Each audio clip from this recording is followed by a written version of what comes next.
మొత్తానికి చిన్నప్పటి నుంచి చాలామంది కజిన్స్ను అక్కడ దింపాడంట. అలాగే చాలామంది ఫ్రెండ్స్ను గేటు బయట కలవడానికి వెళ్ళాడంట.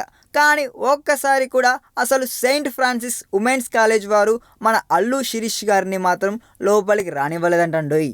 మనోడినే కాదు, అసలు సాధారణంగా అబ్బాయిలను ఈ గేట్ దాటి లోపలికి పోనివ్వరు. అయితే నిన్న మాత్రం ఎంట్రీ స్పెషల్ ఇచ్చారండోయ్.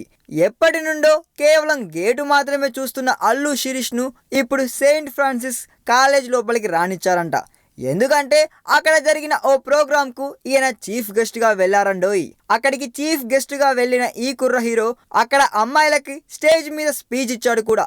ఈ సందర్భంగా సెయింట్ ఫ్రాన్సిస్ వారు మనోడికి ఇక ఒక జ్ఞాపికను కూడా బహుకరించారులేండి. ఒక విధంగా చూస్తే ఇప్పుడు ఇలా ఉమెన్స్ కాలేజీకి పిలిచి సత్కరించారంటే అందుకు శ్రీరస్తు శుభమస్తు సినిమా సక్సెస్ కారణమే అని చెప్పాలి. ఇకపోతే మల్లిడి వేణు డైరెక్షన్లో తదుపరి సినిమాని చేస్తున్న శిరీష్ ఆ రోల్ కోసం బాగా ప్రిపేర్ అవుతున్నాడంట. త్వరలోనే రెగ్యులర్ షూటింగ్ మొదలవుతుందని తెలుస్తుంది. ఈ వీడియో మీకు నచ్చినట్లయితే సబ్స్క్రైబ్ చేయండి. ఫిలిమి స్టార్స్ బోలెడంత న్యూస్ బోల్డ్గా.